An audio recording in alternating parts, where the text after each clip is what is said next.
avait dit soutien aux Palestiniens et aux moyens de lutte qu'ils ont choisis après le 7 octobre. Vous avez changé de position là-dessus? Non, pas du tout, on redit ça. Donc je comprends pas, vous soutenez, les moyens de lutte choisis le 7 octobre. Le problème, c'est que vous ne voulez pas comprendre, parce que le tweet, on l'a expliqué, réexpliqué, on a écrit des tonnes et des tonnes, et puis ça n'a jamais été repris dans les médias, évidemment, parce que ce qu'on écrit, mais c'est qu'en fait, on a sorti un tweet au moment où on savait pas encore ce qui s'était réellement passé. C'est pour ça que j'ai dit maintenant c'est documenté. C'est documenté, mais ce qui est documenté aussi, c'est la saloperie d'État d'Israël qui bombarde et qui massacre un peuple. Et c'est étonnant de commencer la discussion par ça, alors qu'aujourd'hui on a une réalité, 25 000 morts, des enfants, des jeunes, et on voit bien qu'il y a un État terroriste, un État raciste, un État d'apartheid. D'ailleurs, on le voit.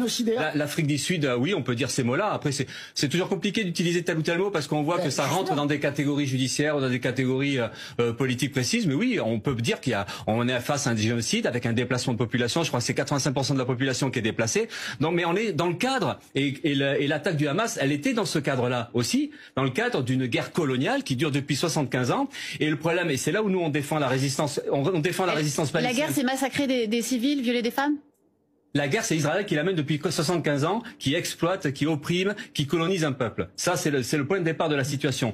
Là-dedans, il y a une résistance palestinienne. Il y a eu l'intifada 1, l'intifada 2, il y a eu des guerres et tout ça. Et là, on se retrouvait dans une situation où la résistance palestinienne, elle a quasiment plus aucune issue. Et ce qui s'est passé, c'est le Hamas qui a pensé secouer un peu tout ça et il a fait cette action-là. Nous, ce qu'on partage pas, c'est de s'en prendre à des civils. Maintenant, nous, ce qu'on partage par contre, et on comprend tout à fait, c'est que dans le cadre d'une guerre coloniale, dans le cadre où un peuple se bat pour son émancipation et pour son droit et pour sa liberté, dans ce cadre-là, nous, on soutient complètement le camp palestinien et on comprend bien qu'il y a des gens qui sont aujourd'hui pour la lutte armée parce qu'il y a que ça aujourd'hui pour se défendre. D'accord, mais pas forcément tous les moyens de lutte du Hamas. Ben oui, ça, ça paraît logique et je crois que la plupart des gens le pensent quand même. C'est que on peut pas justifier aujourd'hui le massacre de civils ou la tuerie de civils. Mais ça va mieux en le disant.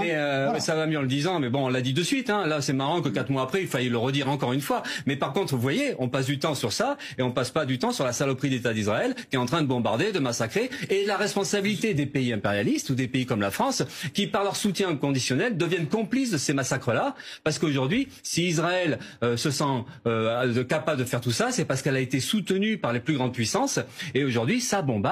Et la difficulté qu'on a, c'est comment on s'en sort et comment le peuple palestinien ou en tout cas les Gazaouis, et y compris en Cisjordanie, parce que vous avez vu que l'armée israélienne et les colons vont tuer, assassiner des Palestiniens en Cisjordanie. Donc comment on se défend par rapport à ça? Et c'est vrai que c'est le problème d'une bataille. Et on aimerait bien qu'il y ait une mobilisation énorme qui permette d'imposer un cessez-le-feu, d'arrêter les bombardements et au moins ça, dans l'urgence, par rapport au drame humain, par rapport à ce qui se passe, il faut arriver à bousculer cette situation-là. Et c'est ça qui est difficile à faire aujourd'hui, quoi.